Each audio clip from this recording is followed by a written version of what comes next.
اس لیے قرآن اس کام کے لیے نہیں آیا۔ علم کشف کے بارے میں وضاحت کریں۔ علم کشف بھائی جن کو ہوتا ہے ان سے پوچھو، ہمیں تو کبھی نہیں ہوا۔ مولانا طارق جمیل کہتے ہیں، طارق جمیل تبلیغی جماعت کے ایک بزرگ ہیں، وہ ان کی ایک میں تقریر سن رہا، کہتے ہیں کہ ایک سید زادی والی سمرقند کے پاس گئی اور اسے کہا میں سید زادی ہوں، تو مجھے رات کی پناہ دے دے، میں اہل بیت میں سے ہوں۔ اس نے کہا یہاں ہر کوئی اہل بیت میں ہونے کا دعوے دار ہے، تو گواہ لے کر آ، گواہ لے کر آ، تو اہل بیت میں سے ہے۔ اس نے کہا رات کا اندھیرا ہے، کہاں سے گواہ لاؤں؟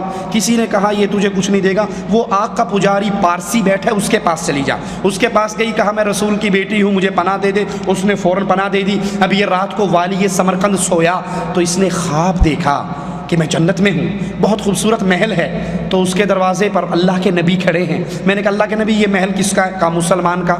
میں نے کہا اللہ کے نبی میں بھی مسلمان ہوں۔ کہا تو مسلمان ہے تو گواہ لے کر آ، رات میری بیٹی تیرے پاس آئی تھی پناہ مانگنے کے لیے، تو نے کہا تھا گواہ لے کر آ، اب تو اپنے اسلام پہ گواہ لے کر آ۔ یہ ہڑبڑا کر اٹھا، کہا بہت بڑی غلطی ہوگی، باہر بھاگا، لوگوں سے کہا وہ ایک آئی تھی کہاں گئی؟ کہا وہ اس پارسی کے پاس گئی۔ صبح صبح اس کا دروازہ بجایا اور اس پارسی جب باہر آیا کہنے لگا جو منہ میں آتا ہے مانگ لے، یہ خاندان مجھے واپس کر دے۔ کہا سودا جان کر دیکھ کر کوئی واپس نہیں کرتا، جو خواب تو دیکھ رہا تھا وہی میں دیکھ رہا تھا۔ لائن ملی ہوئی تھی، بلیوٹوتھ کے ذریعے ادھر بھی رسالہ جا رہا ہے، ادھر بھی۔ یہ انٹرنیٹ اب آیا ہے، ادھر پرانا انٹرنیٹ، طارق جمیل صاحب کا پرانا انٹرنیٹ چلتا ہے۔ کہا وہی خواب جو تو دیکھ رہا تھا سیم وہی خواب میں دیکھ رہا تھا، جب تو ہٹانا پیچھے ہو کر میں آگے آ گیا تو اللہ کے نبی نے کہا تو نے میری بیٹی کو پناہ دی تھی نا، چل یہ تیرا محل ہے، ہیں؟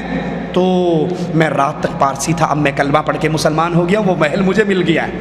یہ جو کشف ہو جاتا ہے نا، جو وہ دیکھتا ہے یہ بھی دیکھتا ہے، برابر ہو جاتا ہے سارا کام، یہ علم غیب کا دوسرا نام ہے۔ اگر اس کو غیب کہیں گے تو بریلوی ماریں گے۔ کل تک ہمیں مشرک کہتے تھے یہ کہہ کر کہ اولیاء اللہ انبیاء عالم الغیب ہوتے ہیں، تو ہم پہ مشرک کا فتویٰ لگایا، تو انہوں نے نئی ٹرم نکالی ہے۔ وہ نئی ٹرم کیا ہے؟ کشف ہو جانا۔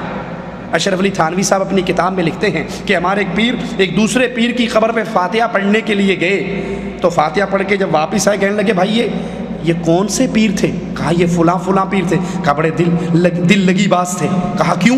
کہا جب میں فاتحہ پڑھ رہا تھا مجھے کشف ہوا، مجھے نیچے سے کہنے لگے چل کسی مردے پہ جا کے پڑھ، زندے پہ فاتحہ پڑھنے آ گیا، غلطی سے دبا دیا ہوگا کسی غریب نے اس کو۔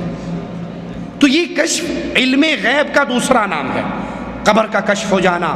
احمد رضا خان بریلوی بھی لکھتے ہیں ملفوظات میں، اور مولوی سکریہ بھی لکھتے ہیں فضائل اعمال میں کہ ایک نوجوان تھا، وہ نوجوان مشہور تھا، اسے کشف ہو جاتا ہے جنت جہنم میں کیا ہو رہا ہے، ایک سیکنڈ میں پورا چینل چل جاتا ان کے سامنے۔ اچانک ایک دن بیٹھا روٹی کھا رہا، چیخ مار کے رونے لگ گیا۔ ہم نے پوچھا کیوں روتا ہے؟ کہا میری ماں جہنم میں جل رہی ہے۔ ریموٹ کا بٹن آن ہوا، جہنم کھل گئی سامنے، سیٹلائٹ سے دیکھ رہا ہے جہنم میں کیا ہو رہا ہے، رونے لگ گیا۔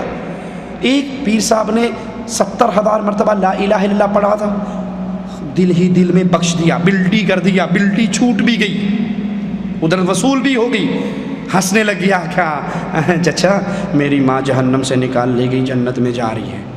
تو یہ کشف جو تم اپنے پیروں کے لیے حلال کر رہے ہو، رسول اللہ کو کیوں نہ ہوا جب خیبر کے اندر ایک یہودیہ نے زہر والا کھانا لا کر دے دیا؟ نبی کو کیوں نہ ہوا جب عائشہ پر تہمت لگی؟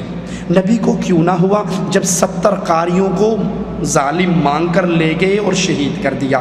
نبی کو کیوں نہ ہوا جب عائشہ کا ہار گم ہوا؟ نبی کو کیوں نہ ہوا جب ابو سفیان کا قافلہ سمندر کے راستے سے ہو کے آرام سے مکہ پہنچ گیا بدر کے مارکے میں؟ نبی کو یہ کشف کیوں نہ ہوا؟ انا للہ و انا الیہ راجعون۔ کیا قرآن خوانی